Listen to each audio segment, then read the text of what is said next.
It looked like the Irish dancing. It's so there'll be a lot of scoring then, I take it. Well, my whole point is that you're going to get. It's going to be like the back and forth. You're going to get tired. It's going to be like tennis. I'm not kidding. Okay, just hear me out on this. It's going to be like tennis. You're going to be going back and forth, back and forth. Eventually, you'll be like, okay, are we done here? Yeah, but their skirts aren't flying up though. Yeah. And no cool noises. Yeah. No grunting. Right. Damn. I just the All-Star game is not what it had the muster to, and I think it's in the last couple of years it's kind of been going downhill. We'll be right back because we got to change tape here. It's commercial break. We want to go to a minute break before we go back on, but give us just a second. Don't go anywhere. We'll be right back. You're listening to Pizza Cave here on SportsRadioDetroit.com. We'll be right back in 30 seconds.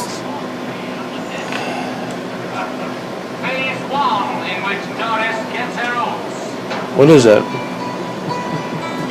Is that Mike Python? The Beatles. Oh, nice. It's just a musical interlude. I think I'm the only guy that's never really got into the Beatles. I mean, I like the songs, but I just never really got into them. Nah. I rather listen to Garth Brooks. Gentleman Country. Yeah, I love it. What about the wife? Does she tolerate country? Oh yeah, my wife loves it. Yeah. I got to put up with reggaeton.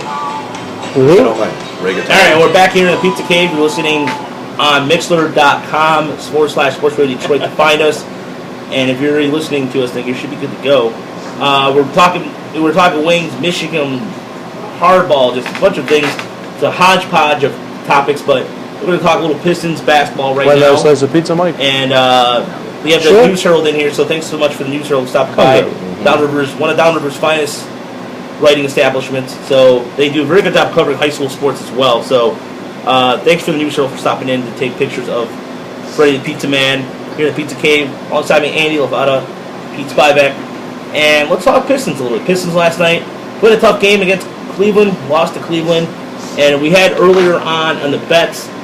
You want to get your lines out again, Fredi? Cavaliers -4.5 yesterday hit. Today I got the Pistons +7.5 at Toronto. I think Pistons win that game all right. Sacramento +3 at Memphis.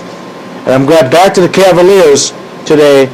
This time they're at home against San Antonio, +2 at home, Cavaliers. Let's see what Tyrone Lue has in him today. Cavaliers +2. Well, speaking of Tyrone Lue, segue into him being the All-Star coach. Horseshit. And it is, and wow, Fredi actually, breaking the barrier there, and it is worth a bleep, and I completely agree with you. Excuse me, I didn't mean to do that. No, that. It's okay. I mean, we save it for later on the Cave Radio side of things, but it is horse crap, and I'm going to start with Pete Spivak on this, too, because Pete's got the mic, and, Tyrone Lue, it was all the circumstances behind him becoming coach. It was a LeBron move, it was a power thing, yada, yada, yada. We all know that, but him being the Eastern All-Star coach already, I mean, am I missing something here? Is there no sign of respect here? Is this just kind of one of those things that by default, or what's your thoughts, Pete? I think it was a by default thing, and I don't really like how I don't like, we talked about it last week, I don't like how the whole thing went down anyway. I mean, what the hell is a first place team doing firing their coach? I mean, whatever. I mean, that's the other show from last week, but I think that Dwayne Casey, the head coach for Toronto, by the way, where is the All-Star game? Does anybody know? Toronto. Because I know, I'm just asking. It's Toronto. in Toronto, isn't it? Sure. Wow. Well, if it's in Toronto, and, wouldn't it be a nice gesture for a Cleveland coach who only has 3 games in to offer the Toronto coach with the second best record in the NBA for his home game, the head coaching position? And it was brought up on, and I want to give the credit to where credit is due. This conversation the point that I'm bringing up was brought up on the ESPN radio. That's where I heard it. But I really think that if Tyronn Lue wants to make a good impression to start off in the NBA, we also have another side of this coin, because being the NBA All-Star or being named the NBA All-Star coach benefits the staff as well as it benefits the head coach. So I think he's taking the job for the staff Okay, not necessarily for himself. So I want to give him a little bit of credit on that part, because I think he's trying to help out his buddies on the staff, because he was part of the staff too that deserves to get the All-Star. Highest paid assistant, by the way. Highest paid assistant. So my whole point is that I really think that if he really wants to make a serious good impression, I would hand it over to Dwayne Casey. Yep. Why not? It's Toronto's game. Can't there be a way where maybe they can co-coach or something? Isn't there a way they can get along? Or is it just because it's an exhibition game and it's one of those things that like, Well, is it an honor like it used to be? Well, I was kind of thinking the same thing, but to this effect, though, a little differently. Casey, he's a game or two back behind. Toronto's a game or two back behind Cleveland. So they did what they did. If Lou was the coach from the beginning, how do we know they'd be in first place? Right. Toronto may be in first place. Exactly. That's why it should go to Casey. Plus that it's in Toronto is, Pete's right. It should go to Casey. I don't think it should be Lou's call. I think it should be the NBA's call, because Casey got him to that record. We don't know what Lou would have got them to. So who knows? Lou might have gotten to 50 and all. Who knows? But we don't know. You know, to me though, it's the NBA. Yeah. It's a superstar league. Yep. Who runs the league? Not owners, not the commissioner, not coaches, the players. And who's the main player in the NBA right now? Not for long, by the way. LeBron James. Pretty soon, television will run the league starting next year. Well, yeah, with the money, but Just like it runs the NFL. They placate to the superstars. So LeBron, as much as I've heard it this past week throughout sports talk and throughout Cleveland, he had no idea that Tyronn Lue was replacing the coach. Garbage, dude. Yeah. You know, it came from him. So they're going to placate to LeBron. Cleveland organization. They're going to keep Lue in just for that reason, because they don't want to disrupt the boat. And for the NBA, the boat is their superstars. That's their cash cow. That's how they make their money. it's good. I feel bad for Cleveland. How can you have a first place feel bad for NBA team Cleveland. and screwed up? Can you give the city a break? Can somebody out there give the city of Cleveland a break? I'm sorry, I made you take off your earphones. No, I'm going to get something to drink. So. Oh, okay. It's gonna bite him in the rear end either, anyways, because LeBron ain't winning the title in Cleveland. Why can't Cleveland get it done? What the heck is going on in the water over there? I'm sorry. I mean, Cleveland's a great city. I spent a lot of time partying there when I was at Bowling Green. You know what? Look, What's going on? Cleveland can shut up. And look, I don't feel sorry for Cleveland one bit, because they, to me, you talk about how Cleveland rocks and all that stuff and all that, and that's fine. You got the Rock and Roll Hall of Fame down there, and the reason why they did is because Detroit got too big-headed, and when they made their bid, they thought it was a shoe-in. And the only reason why Cleveland has the Rock and Roll Hall of Fame is because Alan Fredi in 1959 said to coin the phrase rock and roll, and they got a good tax break. Screw Cleveland. I don't care if they ever win anything. Their fans are terrible. They're Indian fans. I went to an Indians game watching them play the Rangers. No one shows up to the games. They don't care. And the thing about Cleveland really pisses me off. You write a stupid song, at least we're not Detroit. Guess what? I don't know how to beat Cleveland. Go down. Their downtown's lame. I'm sorry, it is. And look, the Cleveland always wants to send me. He'll never be allowed in Ohio again. You ever won a championship, since the 50s. Guess what? I don't care. The Lions haven't won one since. So we're later. So you know what? Who cares? You hit the nail on the head, Roger. You know what? We Detroiters should accept. City pride. We should accept Cleveland, because in a way we are Cleveland. And that's my prediction. So if Roger goes on the Gemini, they're going to leave him up on top. But Roger, as it pertains to football, the Lions of Cleveland, all right, bada boom. Fair enough. Andy, okay, we're on the same page. And I will also say one step further, Freddie, to kind of play or piggyback on your Tigers and the Indians are the same too. No, they're not. Yeah, they are. You know who the Lions are going to play in the Super Bowl once they eventually get there? The Bengals. Cleveland Browns. Book it. Yeah, Because that's going to be from the what? We played them 2 times at least in the 50s, maybe even all 3. I can't remember when those. Which Cleveland Browns? Well, the Jim Browns. Baltimore's? But that's who we're going to play. That's And that's a shout out Baltimore. to my man @Zoffinator on Twitter. Good follow, good Cleveland boy. That's not a bad call. So you mean Lions? That might be the biggest Super Bowl ever. Dude, it's going to be huge. Because Jim Yeah. Brown's Yeah. Cleveland Browns are the Ravens. I mean, before we get back to the Pistons talk. Look, I have respect for Cleveland. And all seriousness aside, the only thing I hate about Cleveland, and then we know a lot of people. There's a lot of people in the area that are from Cleveland.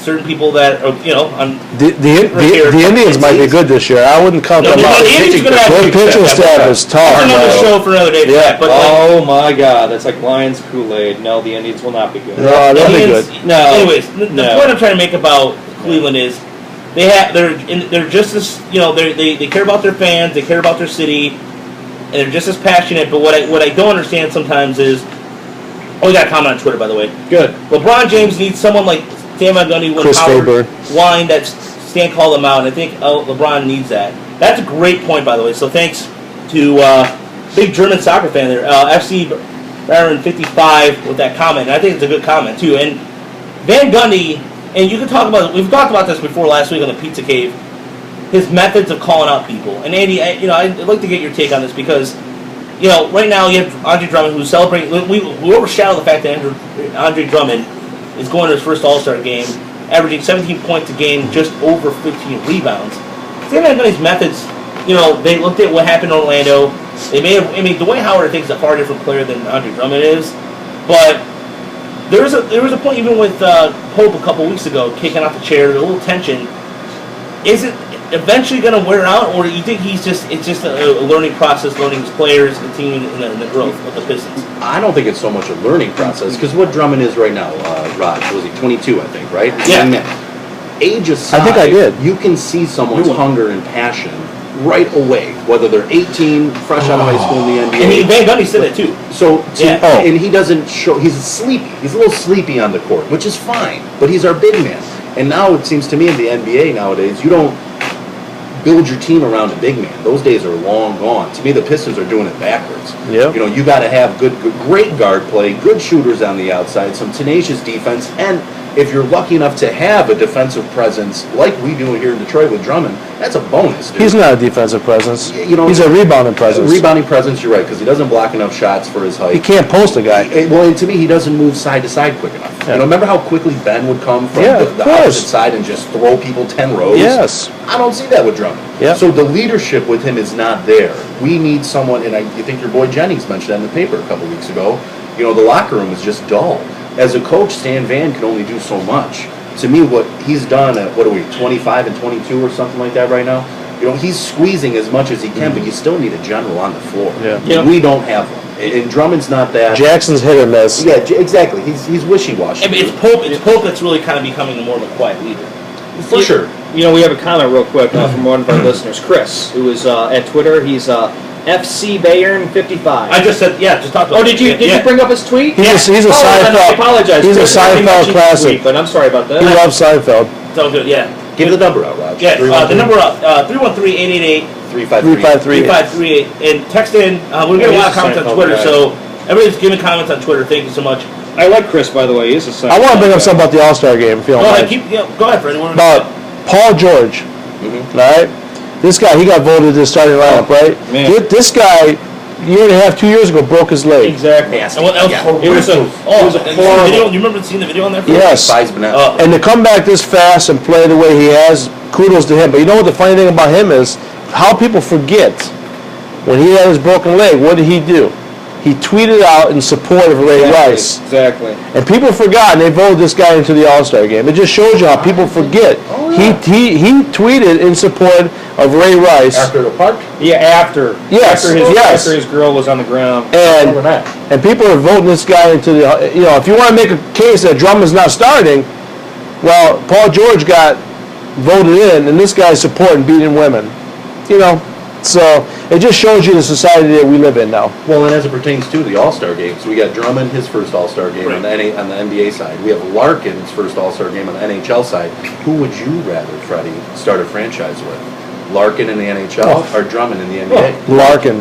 I would trade Drummond this year if you can get a boatload for the guy. I know I'm in the minority.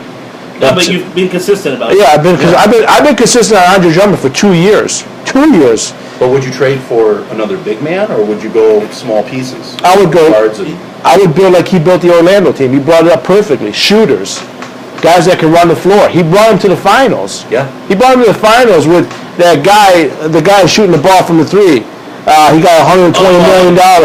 not Turkoglu. You're talking about the guy for the Clippers, JJ. No. Rashad Lewis? Rashad Lewis. Yeah, Rashad Lewis. This guy got $130 million.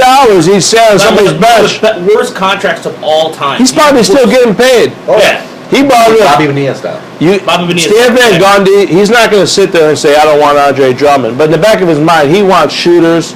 he needs shooters. I'll man. give you one player who would not be on the Pistons, but who's making Cleveland a winner, and that's